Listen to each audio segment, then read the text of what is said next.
કેમ છો? મજામાં ને? હા, હવે પાછળના વિડીયોમાં આપણે કવચનું વિદ્યુત સ્થિતિમાન જોયું હતું, બરાબર ને? ઓકે, ભાઈ કવચમાં એક ઉતાવળ થઈ ગઈ, છેલ્લેના આલેખ પર ચર્ચા ના કરી. તો પહેલા વિડીયોમાં થોડી એ કવચના આલેખની ચર્ચા કરું, પછી આજનો પ્રશ્ન આગળ ચાલુ કરીએ. કેમેરામેન અહીં દેખાય ને આખું બધું? હા, તો જો કવચમાં કેવું હતું, કવચના ટોપિકમાં સપોઝ આ કવચ છે, બરાબર?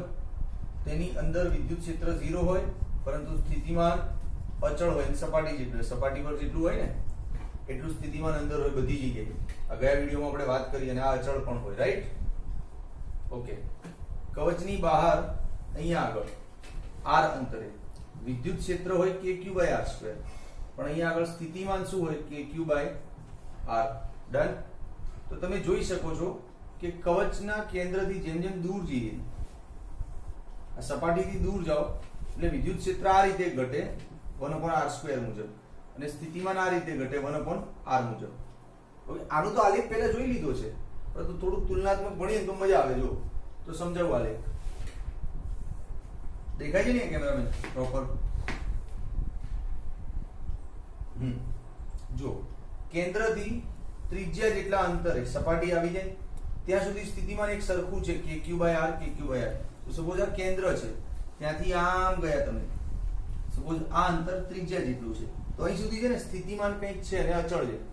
તો આ સ્થિતિમાનનો અક્ષર છે, સ્થિતિમાન કંઈક છે, આમ એક ધાર્યું છે. જો નથી વધ્યું ઉપર ગયું કે નથી નીચે ગયું, આને કહેવાય અચળ સ્થિતિમાન, બરાબર? v અચળ. ઓકે, પછી સપાટી પર મેક્સિમમ છે ને બહાર જાઓ એટલે સ્થિતિમાન r સાથે બદલાય આ રીતે. આમ v ચલે છે 1/r, અને આ જગ્યાએ કેવું હોય? સપાટી પર મેક્સિમમ. ક્લિયર? બસ પતી ગયો આલેખ v અને r નો.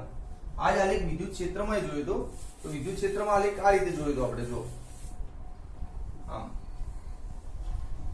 E અને R. હવે વિદ્યુત ક્ષેત્રમાં કેવું હતું? જેમ વિદ્યુત સ્થિતિમાન અંદર હોય, કવચની અંદર સ્થિતિમાન હોય, પણ બદલાય એવું ના હોય, અચળ હોય. એટલે આવો સીધી લાઈન લીધી આપણે, શીખ્યા છે ને આલેખમાં. પણ કવચની અંદર વિદ્યુત સ્થિતિમાન તો હોય, પણ વિદ્યુત ક્ષેત્ર 0 હોય છે, એટલે એનો આલેખ આવતો જ નથી. એટલે આમ જ જઈએ આપણે આ અક્ષ ઉપર જ, અને અહીંથી ડાયરેક્ટ સ્ટાર્ટ કરી. સપાટીથી છે ને બહાર પછી આમ ઘટે, E ચલે છે 1/r² મુજબ. એટલે વિદ્યુત ક્ષેત્રના આલેખમાં જોઈ લે અને આના આલેખમાં જોઈ લે, આ ફરક છે ને? ઓકે, ચલો હવે આજનો પ્રશ્ન આપણે સ્ટાર્ટ. ઓકે, ચલો હવે આજનો પ્રશ્ન, સમસ્થિતિમાન પૃષ્ઠ એટલે શું? આના નામ ઉપરથી જ ખબર પડી જાય છે કે સ્થિતિમાન સમાન હોય એવું કોઈ પૃષ્ઠ, એવી કોઈ સરફેસ, સપાટી, એવી જગ્યા. હા, નામ ઉપરથી જ ખબર પડી જાય ને. સપોઝ હું એમ કહું કે અહીંયા આગળ સ્થિતિમાન 5 વોલ્ટ છે, અહીંયા આગળ સ્થિતિમાન 5 વોલ્ટ છે, અહીંયા આગળ બી સ્થિતિમાન 5 વોલ્ટ છે, અને અહીંયા આગળ પણ સ્થિતિમાન 5 વોલ્ટ છે. આ બધું દેખાય ને કેમેરામેન છેક સુધી?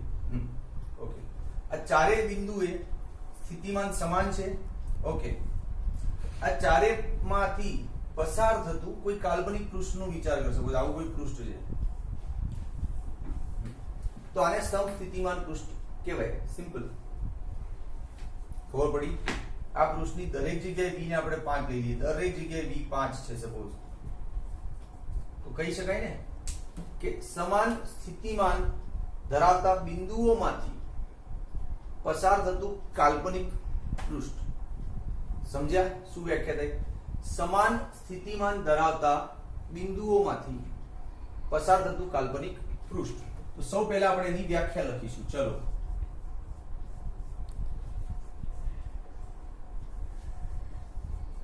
સમાન પૃષ્ઠ ધરાવતા બિંદુઓમાંથી પસાર થતું કાલ્પનિક પૃષ્ઠ. પસાર થતા કાલ્પનિક પૃષ્ઠને સમસ્થિતિમાન પૃષ્ઠ કહેવાય છે ને? ઈઝી વ્યાખ્યા એકદમ. હા, નામ ઉપરથી જ ખબર પડી જાય. સમાન સ્થિતિમાન હોય એવા બિંદુઓમાંથી પસાર થતું પૃષ્ઠ સમસ્થિતિમાન પૃષ્ઠ કહેવાય. ડન. ઓકે ચલો, હવે વ્યાખ્યા તો આવડી ગઈ આપણને. હવે એના એક્ઝામ્પલ્સ આપી થોડુંક સમજાવવાનું, 2 માર્ક્સમાં પૂછે એટલે થોડુંક લાંબુ કરવાનું ને. ઓકે, તો આની વિશે જે જાણતા હોય એવી વાતો કરીએ. ચલો, જેમ કે તું સમજ, બહુ સિમ્પલ છે. અહીંયા કોઈ વિદ્યુતભાર છે Q, આ સમજવા માટે જો. આ કોઈ વિદ્યુતભાર છે Q, એનાથી r અંતરે અહીંયા આગળ સ્થિતિમાન કેટલું હશે? kq/r હશે, હે ને? સપોઝ એનો બધી કિંમતો મૂકવાથી જવાબ આવ્યો 10 વોલ્ટ, ફોર એક્ઝામ્પલ જવાબ આવ્યો 10 વોલ્ટ. આ બધી કિંમતો મૂકશે એટલે પછી આ બી r જ અંતર છે, એટલું જ અંતર છે, તો અહીંયા બી સ્થિતિમાન એટલું જ હશે kq/r. અંતર અને q તો એના એ જ છે, q અને r તો એના એ જ રાખવાના છે, તો આનો બી જવાબ શું આવશે? 10 જ વોલ્ટ આવશે ને. ઓકે, સપોઝ અહીંયા બી r અંતર છે, જાણજો, જાણવા જેવું છે. તો અહીંયા બી સૂત્ર શું થશે? kq/r. સપોઝ અહીંયા બી અંતર r જ છે, તો સ્થિતિમાન શું થશે? kq/r. સપોઝ અહીંયા પણ એટલું જ kq/r. સપોઝ અહીંયા પણ એટલું જ kq/r. બધા અંતર સરખા જ રાખું છું. આ બી r અંતર છે તો kq/r, આ પણ r અંતર છે તો જવાબ થશે kq/r.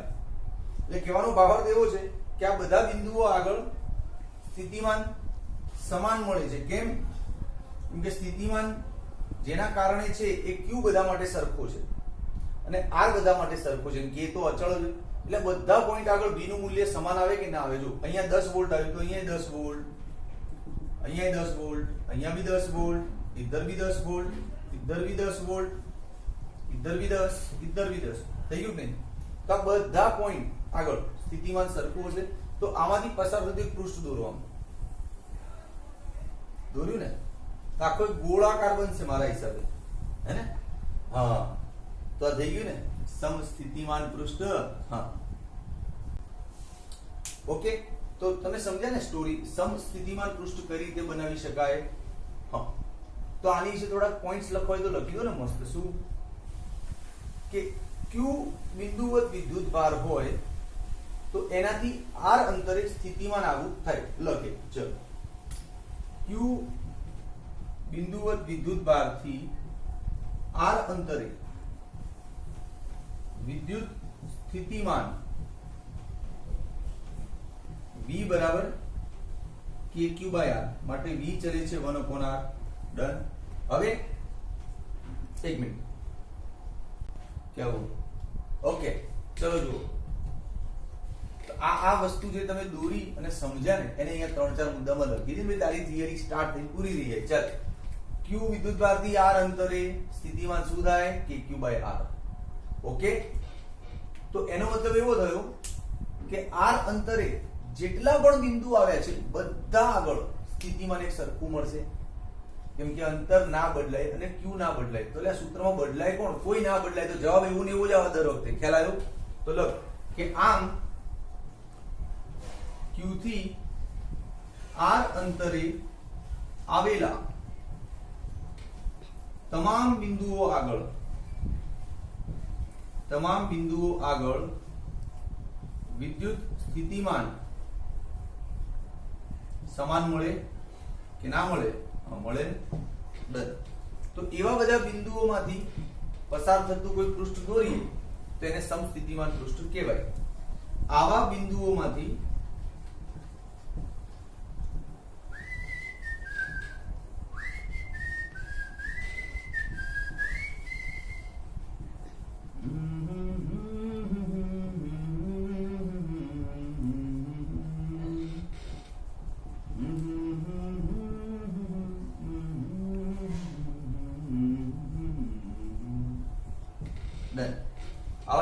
પસાર થતું કાલ્પનિક પૃષ્ઠ દોરવામાં આવે તો તે સમસ્થિતિમાન પૃષ્ઠ છે. ડન.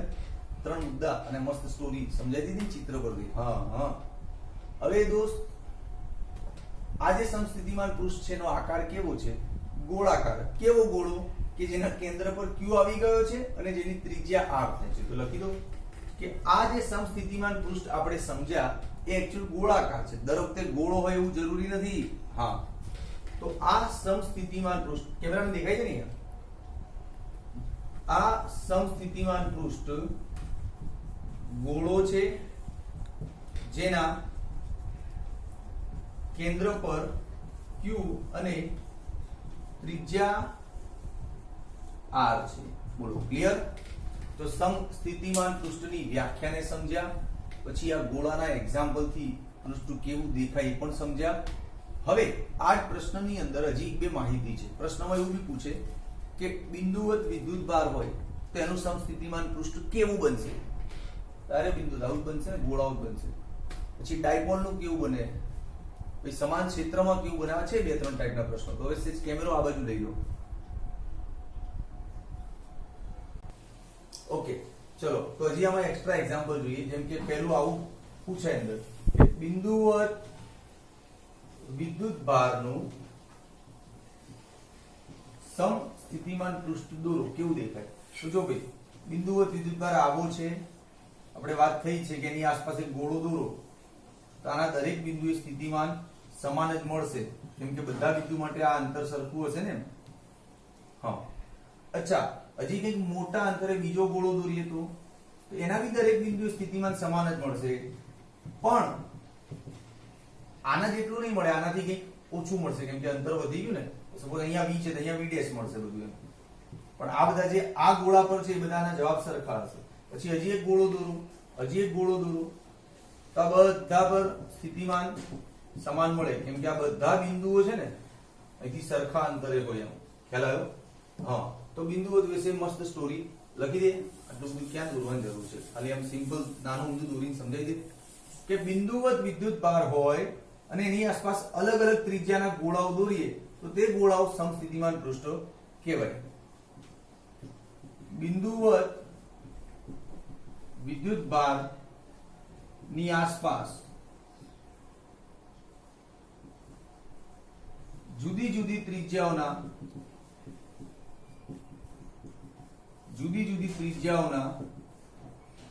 ગોળાઓ સમસ્થિતિમાન પૃષ્ઠ કહેવાય. ડન. અચ્છા, બીજી એક જાણવા જેવી વસ્તુ છે. આ બિંદુવત વિદ્યુત ભાર છે દોસ્ત, એનું વિદ્યુત ક્ષેત્ર આમ નીકળે ને, આમ ત્રિજ્યાવર્તી દિશામાં હોય ને. જોજો ધ્યાનથી બી. હા, તો લખી દે કે બિંદુવત વિદ્યુત ભારનું વિદ્યુત ક્ષેત્ર ત્રિજ્યાવર્તી દિશામાં હોય, કાં તો બહાર જતું હોય કાં અંદર આવતું હોય. જો પોઝિટિવ હોય તો વિદ્યુત ક્ષેત્ર બહાર જશે, નેગેટિવ હોય તો તીર અંદર આવે. તો લખી દે બિંદુવત વિદ્યુત ભારનું વિદ્યુત ક્ષેત્ર ત્રિજ્યાવર્તી અંદર કે બહાર જતું હોય છે. ડન.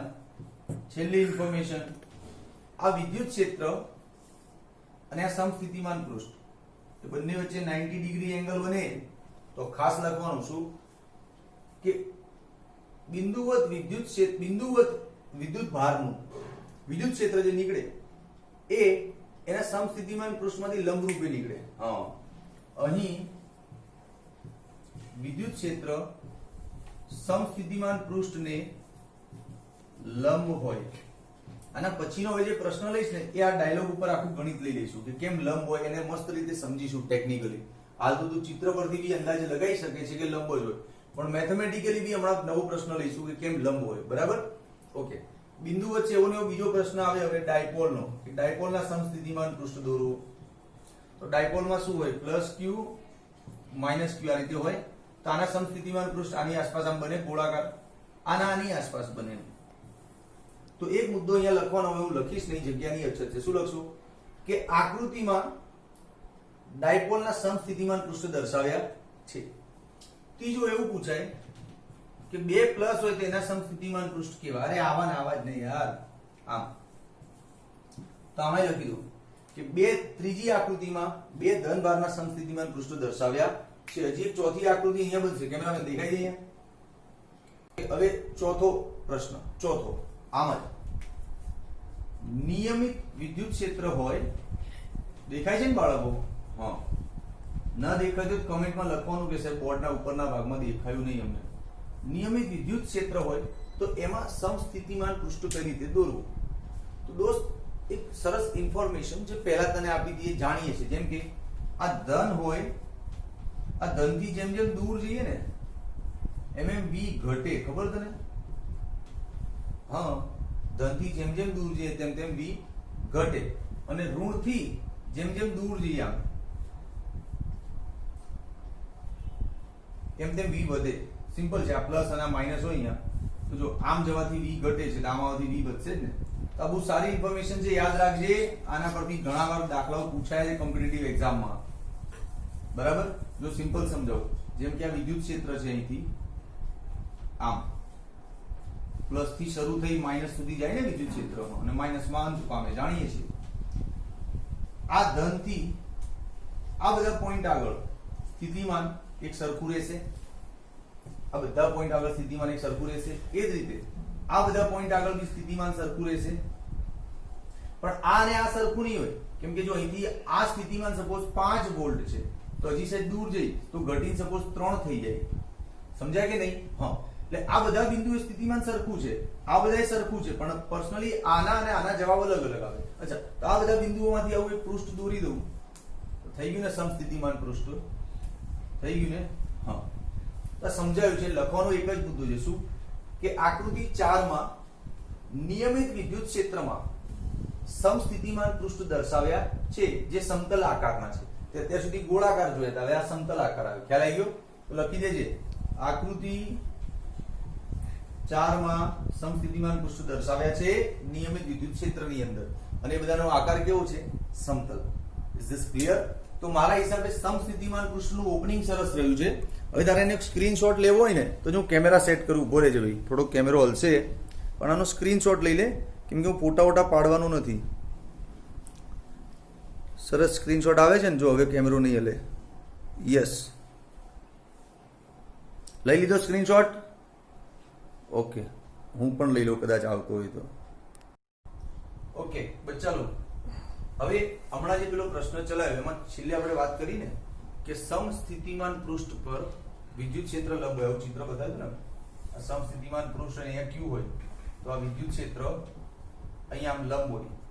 તો આની પર ગાણિતિક અને લોજિકલ બે ચર્ચાઓ છે. બે રીતે આના જવાબને સેટિસ્ફાઈ કરીશું કે કેમ લંબ હોય. ચલ, સૌ પહેલા તો જે વસ્તુ જોઈ લે. સપોઝ આ બિંદુવત વિદ્યુતભાર છે Q, આ એનું સમસ્થિતિમાન પૃષ્ઠ છે. બરાબર? આમ. Okay, done. આ સમસ્થિતિમાન પૃષ્ઠ પર બધી જગ્યાએ v સમાન જ હશે. આમ v v v સમસ્થિતિમાન એટલે સ્થિતિમાન સમાન હોય ને દરેક બિંદુએ. હા, દરેક જગ્યાએ, અહીંયા અહીંયા બધી જગ્યાએ. એ બધા દોરવા બેસું તો કરોડો બિંદુઓ બને, એટલે 4-5 દોર્યા. ડન. ઓકે, હવે સપોઝ હું એમ કહું કે આ સમસ્થિતિમાન પૃષ્ઠ પર કોઈ ધન વિદ્યુતભાર છે, બીજો પરીક્ષણ વિદ્યુતભાર. ચલ, આને એક મિનિટ કામ કર, કેપિટલ Q લઈ લે અને પરીક્ષણ વિદ્યુતભારને Q લઈ લે, સ્મોલ q. સ્મોલ q વિદ્યુતભારને એક બિંદુથી ટીંગ ટીંગ ટીંગ ટીંગ ટીંગ ટીંગ બીજા બિંદુ સુધી લઈ જવો હોય તો કાર્ય કેટલું થાય એની ગણતરી કરી દો. જો સપોઝ અહીંથી આમ તારે અહીં સુધી લઈ જવો છે કોઈને, આમ, તો થતું કાર્ય કોને લઈ જવાનું? સ્મોલ q ને. ચલો, તો લખો પોઈન્ટ. શું? કે આકૃતિમાં બિંદુવત વિદ્યુતભારનું સમસ્થિતિમાન પૃષ્ઠ દર્શાવ્યું છે. મસ્ત થિયરી છે, મજા આવશે. ગણિતના દાખલા જેવું ફીલ થશે. આકૃતિમાં બિંદુવત વિદ્યુતભાર કેપિટલ Q નું સમસ્થિતિમાન પૃષ્ઠ દર્શાવ્યું છે. ઓકે, દર્શાવી દીધું. ચલો, ડન. હવે ઓકે, ચલજો. આકૃતિમાં બિંદુવતનું સમસ્થિતિમાન પૃષ્ઠ દર્શાવ્યું છે. હવે પરીક્ષણ વિદ્યુતભાર સ્મોલ q ને એક બિંદુથી બીજા બિંદુ સુધી લઈ જવા માટેનું કાર્ય. મસ્ત થિયરી છે. પરીક્ષણ વિદ્યુતભાર સ્મોલ q ને એક બિંદુથી બીજા બિંદુએ લઈ જવા માટે થતું કાર્ય. ચલો ગણીએ. શું સૂત્ર લેવાનું કાર્યનું? હવે તો તું યાર રેવા દે દોસ્ત. 12મા માં આખા ચેપ્ટરમાં આ જ કર્યું છે. Q delta V. તું કઈ સાહેબ આ તો સ્થિતિ ઊર્જા હતી. અરે મૂર્ખા, જે કાર્ય હોય એ સ્થિતિ ઊર્જા સ્વરૂપે સંગ્રહ થાય. સપોઝ કાર્ય 10 જૂલ થયું તો સ્થિતિ ઊર્જા સ્વરૂપે સ્ટોર કેટલું થશે? 10 જૂલ. તો સરખું જ હોય ને? હા. ઓકે, હવે જો આ ડેલ્ટા V એટલે સ્થિતિમાનનો તફાવત, એટલે કે અંતિમ સ્થિતિમાન માઈનસ પ્રારંભિક સ્થિતિમાન. ડન. હવે જો સમજજો જોરદાર. આ ઘટનામાં તું અહીંથી અહીંયા લઈ ગયો પેલાને, તો આ થઈ ગયું અંતિમ સ્થિતિમાન અને આ થઈ ગયું પ્રારંભિક. બંને સરખા જ છે કેમ કે સમસ્થિતિમાન પૃષ્ઠ છે, તો આનો જવાબ શું થઈ જશે? 0. એટલે કાર્ય 0 થઈ ગયું. હા, ડન. ઓકે, હવે કાર્ય 0 છે. અહીંથી બે આર્ગ્યુમેન્ટ પડશે કે કેમ પેલું વિદ્યુત ક્ષેત્ર આમ લંબ જ છે. આ વિદ્યુત ક્ષેત્ર લંબ કેમ છે ને એની બે આર્ગ્યુમેન્ટ પડે, એક ગાણિતિક અને એક લોજિકલ. તો પહેલા ગાણિતિક આર્ગ્યુમેન્ટ અહીંયા સમજાવું છું, સમજજે. કાર્ય 0 છે. હવે કાર્યને આ રીતે પણ લખાય, સંકલન E.dr. ના લખાય, ના પાડ દે કે સાહેબ આખું ક્ષેત્ર આખું ભણ્યો નહીં હું તો, ના ચાલે ને એવું. હા, E.dr આ સૂત્ર બી છે કાર્યનું. સૌ પહેલું તો આ જ જોયું લે ભાઈ, આની પરથી રમતા રમતા રમતા આપણે Q ડેલ્ટા V સાબિત કર્યું હતું. સૌ પહેલું આ જોયું ચેપ્ટરની શરૂઆતમાં. હા, ના ખબર હોય શરૂઆતના 2-3 વિડિયો જોઈ લે. ઓકે, કાર્ય 0 નો મતલબ આવો પણ થાય. ઓકે, હવે આ E.dr cos થીટા થઈ ગયું. કેમેરામેન દેખાય છે ને આ પ્રોપર? તમે જોજો, આરામ ના કરતા ખાલી. આ દેખાય છે ને પોર્શન? ઓકે, હવે આ 3 પદ છે, સમજ. એમાં આ ત્રણેયનો ગુણાકાર કોઈક રીતે અહીંયા 0 સાબિત થઈ રહ્યો છે. ઓકે, તો શું આમાં E0 ખરું? ના, વિદ્યુત ક્ષેત્ર તો હશે જ, કેમ કે આ Q છે એટલે એનું વિદ્યુત ક્ષેત્ર તો નીકળશે જ બહાર આમ. બરાબર, કોઈ બી દિશામાં નીકળશે. હા, તો વિદ્યુત ક્ષેત્ર અહીંયા 0 નથી, સિમ્પલ. આ dr પણ 0 નથી, કેમ કે dr તો સ્થાનાંતર છે, તારે અહીંથી જવા માટેનું સ્થાનાંતર, તો dr ક્યાંથી 0 થાય? તો એ પણ 0 નથી. તો પછી તો આ ત્રણેયનો E ગુણ્યા dr ગુણ્યા cos, આ ત્રણેયનો ગુણાકાર 0 કેમ આવે છે? આમાંથી કોક તો 0 હશે તો જ આવે ને. ગાણિતિક રીતે તું ત્રણ જણાના ગુણાકાર કે A B C, ત્રણેયનો ગુણાકાર 0 આવે છે, એનો મતલબ કે આ ત્રણમાંથી કોઈ એક તો 0 હોવો જ જોઈએ કમસે કમ. તો મારા હિસાબે cos થીટા 0 હોવાના ચાન્સ બને, કેમ કે આ વિદ્યુત ક્ષેત્ર તો હાજર જ છે, વિદ્યુત ભાર છે એટલે એની આસપાસ વિદ્યુત ક્ષેત્ર તો ફેંક છે, એટલે એ તો 0 થાય જ નહીં. dr એટલે સ્થાનાંતર, એટલે અહીંથી જવાનું અંતર તો કંઈક તો હશે, સૂક્ષ્મ બી હશે, 0 તો નહીં જ હોય. હા, તો પછી આ ત્રણેયમાં વધ્યું કોણ? cos theta. તો cos થીટા 0 લઈ શકાય. તો જો cos થીટા 0 લો છો તો થીટા કેટલો સાબિત થાય? 90 અંશ. વધ્યું. આ થીટા કોની વચ્ચે છે? E અને dr વચ્ચે. હવે dr તારું સપાટી પર આમ છે, સમજ. આ સ્થાનાંતર આમ કરે છે ને તું આમ, તો E આમ થાય ને તો જ 90 ડિગ્રી સાબિત થાય ને. હા, ખબર પડી? તો લખી શકાય કે આમ વિદ્યુત ક્ષેત્ર સમસ્થિતિમાન પૃષ્ઠને લંબ હોય. એક આ ગાણિતિક રીતે સમજાયું.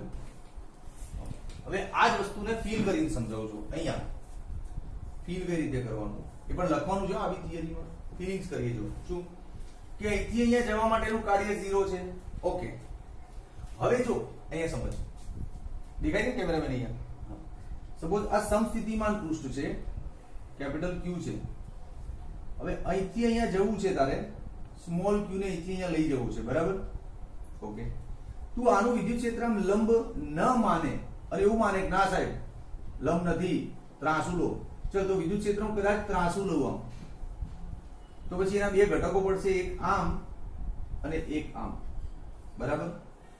તો વિદ્યુત ક્ષેત્રનો આ જે સપાટીને સમાંતર ઘટક છે, આ સપાટીને સમાંતર ઘટક કહેવાય ને. સપાટીને સમાંતર ઘટક ફીલ કરજો, ફીલ કરવાનું છે. તારો જવાબ તો અહીંયા આવ્યો છે ગાણિતિક રીતે, હા, પણ અહીંયા ફીલ કરવાનું છે. વિદ્યુત ક્ષેત્ર જો ત્રાંસુ લઈએ, જવાબ શું સાબિત શું કરવાનું છે કે વિદ્યુત ક્ષેત્ર સપાટીને લંબ છે. પણ હું એવું ન માનું, એવું માનું ત્રાંસુ હશે, જા લંબ નહીં લેવું, જા ત્રાંસુ છે બોલ, તો હું ત્રાસાને ખોટું બી સાબિત કરી દઉં. તું કહે છે ત્રાંસુ છે તેને ખોટું સાબિત કરીએ. કઈ રીતે? જો ત્રાંસુ વિદ્યુત ક્ષેત્ર લઈશ તો એના બે ઘટકો પડશે, પડ્યા બે ઘટકો. હવે બેમાંથી એક ઘટક સપાટીને સમાંતર આવશે.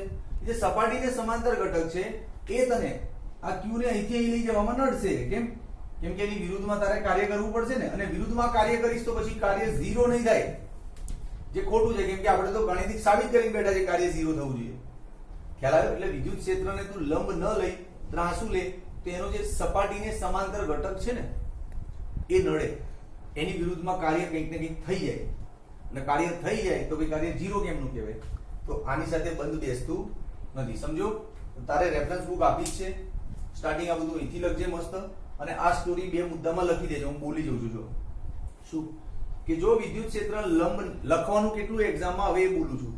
જો વિદ્યુત ક્ષેત્ર સપાટીને લંબ ન હોય તો તેનો સમાંતર ઘટક સપાટીને સમાંતર હોય અને q ને એક બિંદુથી બીજા બિંદુએ લઈ જવો હોય તો આ સમાંતર ઘટકની વિરુદ્ધમાં કાર્ય કરવું પડે, જેથી કાર્ય શૂન્ય થતું નથી, જે આપણા ગાણિતિક જવાબ સાથે સુસંગત નથી, એટલે આ વિકલ્પ ખોટો છે અને આપણે માનીએ છીએ કે લંબ જ છે. Done, very good. જો મજા આવી હોય લેક્ચરમાં તો લખ.